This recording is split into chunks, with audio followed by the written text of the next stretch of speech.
बोली कीजिए। विमला पाठक प्रतिदिन पूरे श्रावण महीना में आप लोग को शिव महापुराण से एक एक कथा सुनाऊंगी। मेरी कथा को सुनिए, लाइक कीजिए और बाबा विश्वनाथ को प्रणाम कीजिए। बाबा सभी की इच्छा पूरा करें।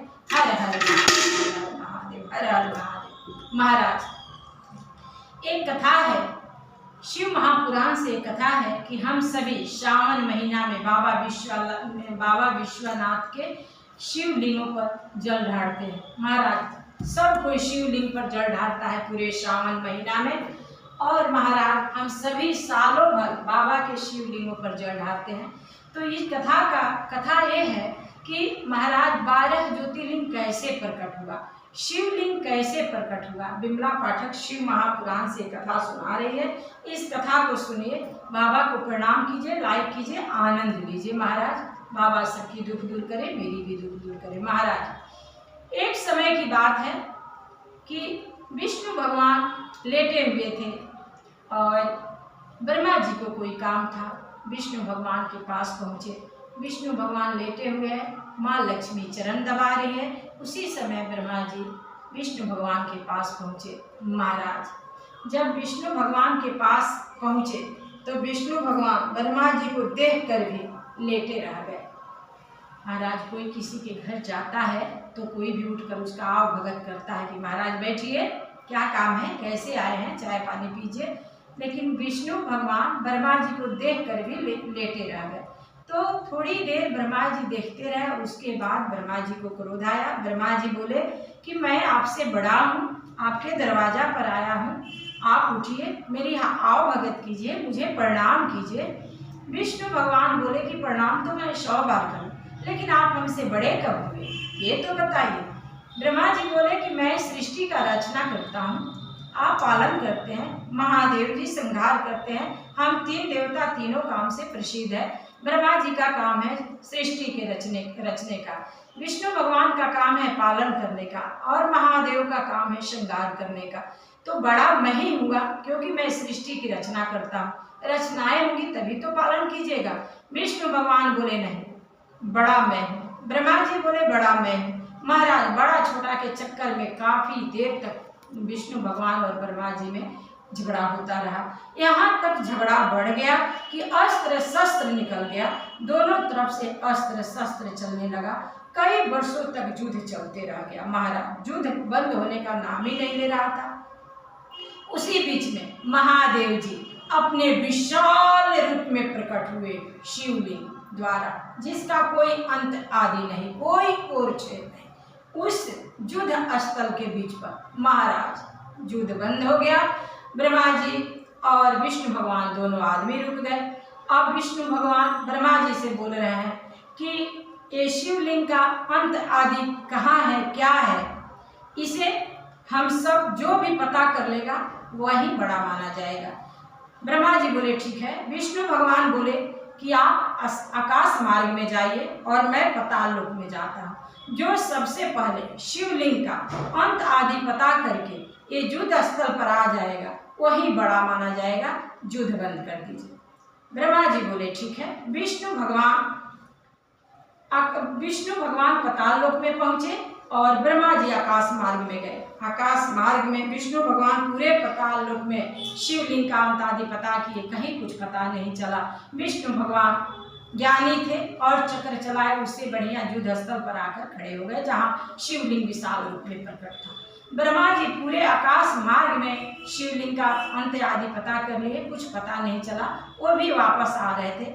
उसी बीच में एक केतली का फूल गिरा और वो केतली का फूल महाराज वो था जो सती रूप को त्याग करके माँ गौरी शिव जी पर चढ़ाकर और शिव जी को अपना पति स्वरूप में पाकर उनका आसन डगमगाई थी। वही फूल था। वो फूल जब गिरा ब्रह्मा जी के सामने तो ब्रह्मा जी बोले कि हे केतली के फूल, आप कहाँ जा रहे हो। केतली के फूल बोला कि मुझे खुद पता नहीं है कि मैं कहाँ से आ रहा हूँ और कहाँ जा रहा हूँ। ब्रह्मा जी बोले कि आप मेरा एक काम करोगे। फूल बोला कि क्या काम है महाराज। तो ब्रह्मा जी बोले कि आप शिवलिंग नीचे प्रकट हुआ है युद्ध स्थल पर जहाँ विष्णु भगवान खड़े हैं, चल के सिर्फ कह देना है कि हम लोग शिवलिंग का अंत आदि पता कर लिए। फूल बोला कि मैं इतना बड़ा झूठ नहीं बोल सकता हूँ। ब्रह्मा जी बोले मैं सृष्टि का रचना करता हूँ, अगले जन्म में आपको कौन सा रूप दूंगा वो मेरे हाथ में। फूल बेचारा डर गया और ब्रह्मा जी के साथ फूल चल दिया। वहां से ब्रह्मा जी झूठे एक गवाह लेकर आ रहे हैं। अब उस गवाह के साथ साथ ब्रह्मा जी पहुंच रहे हैं, तब तक उसी बीच में एक कामधेनु गाय मिल गई। गौ माता से भी ब्रह्मा जी यही बोले कि हे गौ माता। ब्रह्मा जी सोचे कि एक गवाह से भला 2 गवाह हो जाएगा और मजबूत मेरा काम बन जाएगा।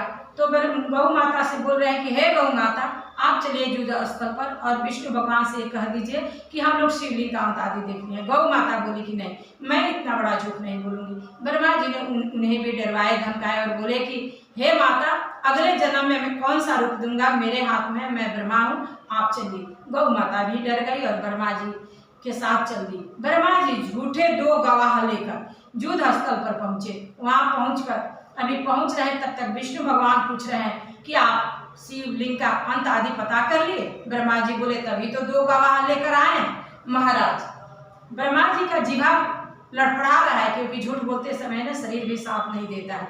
फिर भी ब्रह्मा जी को ये लगा था कि मैं सबसे प्रथम माना जाऊंगा और मैं सबसे बड़ा माना जाऊंगा, इसके लिए 2 झूठे गवाह को लेकर पहुंच गए और झूठ बोलने लगे।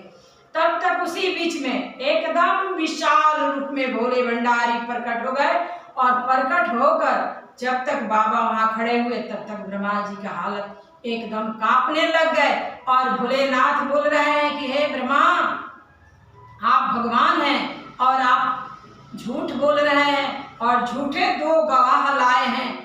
आप बताइए कि आपका भगवान होकर ये हाल है तो पृथ्वी वासियों का क्या हाल होगा।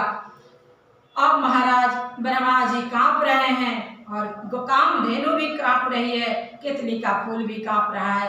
भोले भंडारी केतली के फूल से पूछ रहे हैं कि आप मुझे बहुत प्रिय थे, क्योंकि आपको चढ़ाकर गौरी मेरी आसन डगमगाई थी। जिस दिन से आप मुझे बहुत प्रिय थे। कामधेनु गाय से माँ भोले भंडारी बोल रहे कि हे माता, पूरे सृष्टि पर आप माता के रूप में पूजी जाती हैं, आप झूठी गवाह बनकर चली आई।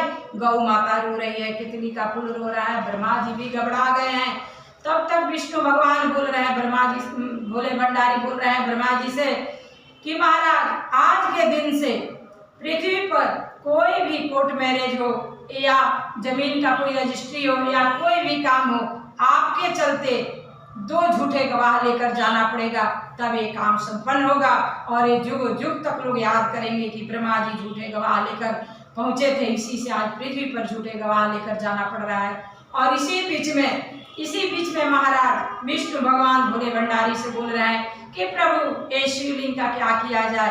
तब तक विष्णु भोले भंडारी अपना त्रिशूल दे रहे हैं विष्णु भगवान को और बोल रहे हैं कि इस त्रिशूल से शिवलिंग पर प्रहार कीजिए। महाराज विष्णु भगवान भोले भंडारी के त्रिशूल से शिवलिंग पर प्रहार किए और उस प्रहार से जैसे विष्णु भगवान शिवलिंग पर प्रहार किए त्रिशूल से, वो त्रिशूल से प्रहार करते ही शिवलिंग का 12 टुकड़ा हुआ, जो 12 ज्योतिर्लिंग में प्रसिद्ध हुआ। और हम सभी जानते हैं कि 12 ज्योतिर्लिंग कितना चमत्कारी है। महाराज, अगर हम 12 ज्योतिर्लिंग में किसी एक ज्योतिर्लिंग का प्रतिदिन पूजा पाठ करके दर्शन करें तो हमें शिवलोक की प्राप्ति होगी। तो ऐसे शिवलिंग प्रसिद्ध हुआ और 12 ज्योतिर्लिंग प्रसिद्ध हुआ। महाराज, 12 ज्योतिर्लिंग का नाम है सौराष्ट्र में सोमनाथ, श्रीशैल में मल्लिकार्जुन, उज्जैन में महाकाल, ओंकार में अमरेश्वर, हिमालय के शिखर पर केदार, डाकिनी में भीमाशंकर, बनारस में विशेश्वर, गौतमी तट पर त्र्यंबक, चिता भूमि में बैजनाथ, दारुण कौन में नागेश, सेतु वन में रामेश्वर, शिवालय में घुसमेरा। प्रेम से बोलो बाबा विश्वनाथ माँ गौरी की जय। ये था शिवलिंग और 12 ज्योतिर्लिंग का प्रकट। महाराज हर हर महादेव। कल विमला पाठक फिर दूसरा कथा लेकर